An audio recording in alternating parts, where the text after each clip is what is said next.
وَمَن يَتَّقِ اللَّهَ يَجْعَل لَّهُ مَخْرَجًا وَيَرْزُقْهُ مِنْ حَيْثُ لَا يَحْتَسِبُ وَمَن يَتَوَكَّلْ عَلَى اللَّهِ فَهُوَ حَسْبُهُ إِنَّ اللَّهَ بَالِغُ أَمْرِهِ قَدْ جَعَلَ اللَّهُ لِكُلِّ شَيْءٍ قَدْرًا. அல்லாஹ் தஆலா சொல்ற وَمَن يَتَّقِ اللَّهَ, யார் இறைவனை அஞ்சி இந்த உலகத்திலே வாழ்கிறாரோ يَجْعَل لَّهُ مَخْرَجًا, அவருக்கு ஒவ்வொரு சூழ்நிலையிலிருந்தும் வெளியேறுகின்ற வழி அல்லாஹ் தஆலா என்ன செய்வான், காட்டுவான்.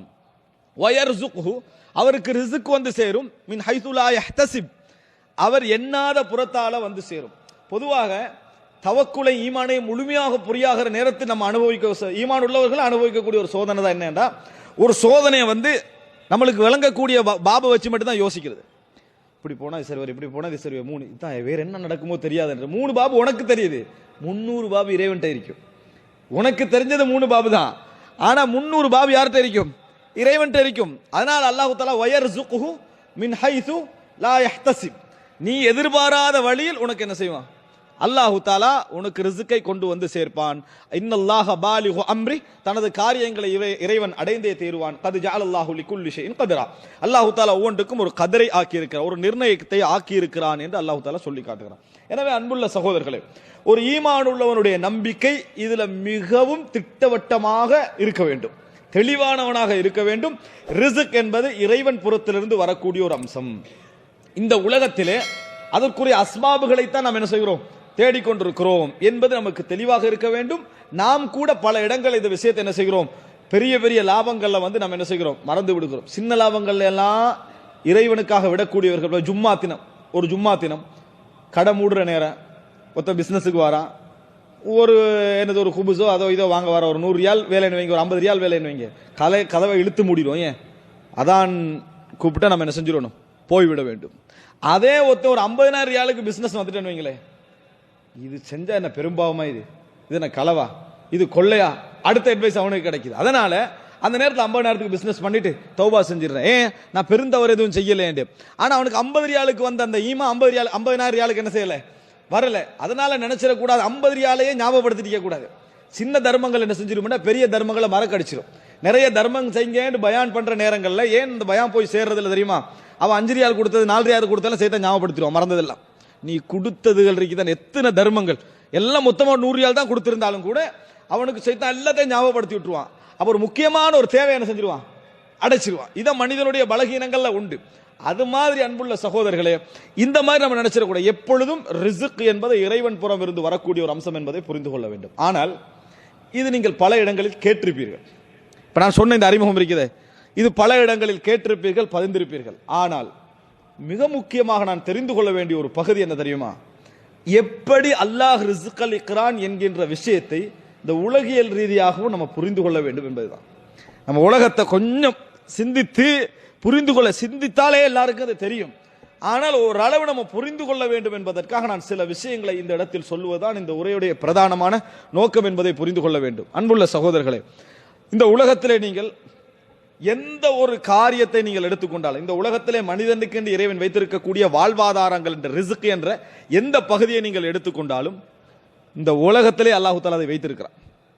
ஒரு 50 வருடத்துக்கு, ஒரு 100 வருடத்திற்கு, ஒரு 200 வருடத்துக்கு, சிலவைகள் 1000 வருடங்களுக்கு இந்த உலகத்தில் என்ன செஞ்சுக்குது, சேமிக்கப்பட்டிருக்கு. பெட்ரோலியமா, மசகு எண்ணெயா, பல நூற்றாண்டுகளுக்கு என்னது ரெடியாகவே இருக்கு. தங்கம் வெள்ளியா பல நூற்றாண்டுகளுக்கு என்ன செய்து தயாராகவே இருக்கிறது. இப்படி இரும்பா அதா இதா கால்நடைகளா வேண்டிய அளவுக்கு எல்லாம் தயாராக இருக்கிறது. எது அல்லாஹ் தஆலா மனிதனை புடியில வைத்திருக்கிறான் என்று பார்த்தீர்கள் என்று சொன்னால் உணவு. இந்த உணவை நீங்க நினைச்சு பாருங்க, ஒரு மனிதனால மேக்சிமமா இந்த டோட்டல் சமுதாயத்துக்கும் எவ்வளவு காலத்துக்கு 600 கோடி பேர் மக்கள் வைங்க, 700 கோடி வைங்க, இவர்களுக்கு உணவை சேமிச்சு வைக்கணும். 700 கோடி பேர் நிம்மதியாக வாழ வேண்டும். எங்களுக்கு பெட்ரோல் ரெடி, அது ரெடி, எல்லாம் ரெடி. இப்ப சாப்பாடு இருக்கு, நம்மளுக்கு பெட்ரோல் வேணுமே, இதுக்கு என்ன செய்வது அப்படின்னு சிந்தித்தாங்கன்னா எவ்வளவு காலத்துக்கு வேணாலும் சேர்க்கலாம். யூசுப் அலைஹிஸ்ஸலாத்துடைய வரலாற்றுல கூட எடுத்துக்கூடாது, ஒரு 7 வருஷத்துக்கு என்ன செய்யலாம், அவனால சேர்க்கலாம். ஒரு 10 வருடத்துக்கு சேர்க்கலாம் வைங்க, ஒரு 10 வருடத்துக்கு உணவுக்குரிய எல்லா செட்டில்மெண்ட்டும் அவனால செஞ்சு முடியலாம். 10 வருடம் முடிந்து விட்டால் அவன் உணவை எப்படி தயாரிக்க முடியும் என்கின்ற ஒரு பெரும் கேள்வியை கேட்டு பாருங்க. இந்த உலகத்தில் மனிதன் வாழணும், சாப்பிடணும், என்னதான் இருந்தாலும் இங்க சாப்பிட வேண்டும். இந்த உணவு முறையை 10 வருடத்துக்கு நீங்க அப்படியே அடைச்சிட்டீங்கன்னு, இந்த உலகம் ஃபுல்லாக வாழக்கூடிய மக்களுக்கு இந்த 10 வருட உணவை 10 வருடத்துக்கு பின்னால் உள்ள அந்த உணவு முறையை எப்படி அவனால் பெற்றுக்கொள்ள முடியும்? எதுவும் செய்ய முடியாது, அசைக்க முடியாது. இறைவனோட அதை அசைக்க முடியாதுன்னா முயற்சி எடுக்க முடியாதுன்ற நான் சொல்றேன். இப்ப முயற்சி எடுத்து கிடைக்காம ஒரு பகுதி இருக்குதே, அதை சொல்லல. முயற்சிக்கே வழி இல்லை, இறைவன் தான் அதை கையில வச்சுக்கிறான். அது என்ன? மழை. இறைவன் வைத்திருக்கக்கூடிய ஒரே ஒரு சப்ஜெக்ட் என்ன தெரியுமா? மழை, அவ்வளவுதான். அதனாலதான் அல்லாஹ் தஆலா குர்ஆனிலே சொல்ற நேரத்தில் அவனுடைய மிகப்பெரிய அறிவுல உள்ள ஒன்றாக அல்லாஹ் எதை சொல்றான்? மழை எப்பொழுது இறங்கும், மழை எப்பொழுது இறங்கும் என்பதை தனது மிகப்பெரிய அறிவில் உள்ள ஒரு விஷயமாக அல்லாஹ் தஆலா என்ன செய்யறான்? சொல்லி காட்டுறான். நம்ம மழை தான் நினைக்கிறோம், மழை அல்லது இந்த உலகத்திலே உள்ள அனைவருக்குமான உணவு தான் அந்த மழை தான். அதனால் அல்லாஹ் தஆலா குர்ஆன்ல எப்படி தெளிவாக டிக்ளேர் பண்றான்னா, வஃபிஸ் ஸமாஇ ரிஸ்குக்கும் வமா துஅதுன், உங்களுக்கு அளிக்கப்படுகின்ற வாக்குகளும் உங்களது ரிஸ்கும் வானத்திலே தான் இருக்கிறது. உங்களது ரிஸ்கும் உங்களுக்கு அளிக்கப்படுகின்ற வாக்குகளும் வானத்திலே தான் இருக்கின்றன என்று அல்லாஹ் ரப்பல் ஆலமீன் சொல்லி காட்டுகிறான். அன்புள்ள சகோதரர்களை, நினைத்து பாருங்கள், அல்லாஹ் ரப்பல் ஆலமீன் என்னதான் பல ஏக்கர் நிலங்களை ஒருவர் வைத்திருந்தாலும், பல விவசாய நிலங்களை ஒருவர் வைத்திருந்தாலும் மழை பொழியவில்லை என்று வைங்க, என்ன அவரால் செய்ய முடியும்? இந்த உலகத்தில் அவரால் அதாவது ஒரு எட் லாஸ்ட் என்று சொல்லுகின்ற அளவில் என்ன முயற்சி அவருக்கு செய்ய முடியும்? எந்த முயற்சியும் செய்ய முடியாது. மழைக்காக வேண்டி எந்த முயற்சியும் செய்ய முடியாது. இஸ்லாம் ஒரு வழியை ஆக்கி தருகிறது, இஸ்திஸ்கா. என்ன? மழையை இறைவனிடத்தில் கேளுங்கள், சலாத்துல் இஸ்திஸ்கா, மழை பொழிய வைக்க சொல்லி இறைவனிடத்திலே கேளுங்கள் என்பது. இறைவன் இந்த உலகத்தில் தான் நாடிய பொழுது எங்க கொடுக்கணுமோ, எங்க மழையை பொழிய வைக்கணுமோ அதை இறைவன் தனது நிர்வாகத்திலே வைத்திருக்கிறான். அதற்கு ஏற்ப மனிதன் விவசாயங்கள் போகங்களை பிரித்து என்ன செய்யறான்? வாழ்ந்து கொண்டிருக்கிறானே தவிர மழை என்ற பகுதியை இறைவன் பிடிச்சிட்டான்னு வைங்க, முடிஞ்சு. ரசூலுல்லாஹி ஸல்லல்லாஹு அலைஹி வஸல்லம் அவர்கள் இந்த மழை சம்பந்தமாகவே பல விஷயங்களை எங்களுக்கு என்ன செய்திருக்கிறார்கள்? விளங்கப்படுத்தி இருக்கிறார்கள் சகோதரர்களே. இப்போ மழை என்பது அல்லாஹ்வுடைய மிக முக்கியமான ஒரு பகுதியில் உண்டு என்பதை புரிய ரிஸ்கை அல்லாஹ் தஆலா சொல்ற நேரத்தில் வஃபிஸ் ஸமாஇ ரிஸ்குக்கும் வமா துஅதுன், உங்களது ரிஸ்க் அல்லாஹ்விடத்தில் வானத்திலே தான் என்ன செய்கிறது? இருக்கிறது என்று அல்லாஹ் தஆலா சொல்லி காட்டுகிறான். ஒரு மழை என்கின்ற விஷயத்தை அல்லாஹ் தஆலா 2 விஷயத்துக்கு பயன்படுத்துறான். இந்த மழையை நிறுத்தி நஷ்டங்களை ஏற்படுத்துகிறான், விவசாய நிலங்களை என்ன செய்யறான்? இல்லாமக்கிறான். மழையை பொழிய வைத்து விவசாயத்தை அல்லாஹ் என்ன செஞ்சிடறான்? இல்லாமல் ஆக்கிறான். எப்படி? 2 அல்லாஹ் கையில வச்சுக்கிறான். உலகத்தில் ஒரு விவசாயம், அதாவது விவசாயம் செய்ய முடியவில்லை என்ற காரணமா எது சொல்லுவாங்கன்னா, மழை பொழியல, அதற்குரிய டைம்ல என்ன செய்யல, மழை பொழியல, அதனாலதான் என்றான். அதே நேரத்தில் இந்த உலகத்தில் ரிஸ்க்ல உண்டு உப்பு, உப்பளம். அந்த இடத்துல மழை பொழிஞ்சிச்சுன்னு வைங்க, உப்பு போயிடும். அல்லாஹ் ரப்புல் ஆலமீன் எப்படி வச்சுக்கிறான்னு சொன்னா, கலக்கக்கூடிய 2க்கு உணவுல கலந்தான் சாப்பிடுறோம், உப்பில்லா பண்ண குப்பையிலேன்னு சொல்றோம். இது 2ஐயும் சேர்க்கக்கூடிய ஒன்றுக்கு மழை பெய்யக்கூடாது, ஒன்றுக்கு மழை பெய்யணும். மாறி பெய்தாலும் 2க்கு என்ன செய்யாது? ஒத்து வராது. அது மாத்திரமல்ல, நல்ல விவசாயம் செஞ்சு ஒத்த நிற்கிறான், அறுவடை காலம் அப்ப பெய்யக்கூடாது, அறுவடை காலத்தை என்ன செய்யக்கூடாது?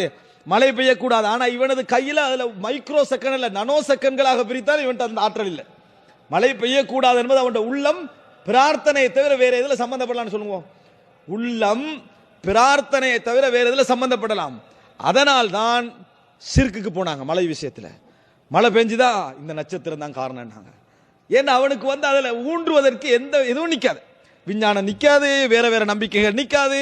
ஏதோ ஒன்றை நம்பித்தான் என்ன செய்யணும்? ஆக வேண்டும். என்ன காரணமாக ஆகணும்? இதான் மனிதனை பொறுத்தவரைக்கும் உருவாக்குவதற்கும் விவசாயம் தேவை. இறைவனை பொறுத்தவரைக்கும் விவசாயத்தை மழையின் மூலம் உருவாக்குறான், மழையின் மூலம் என்ன செய்கிறான்?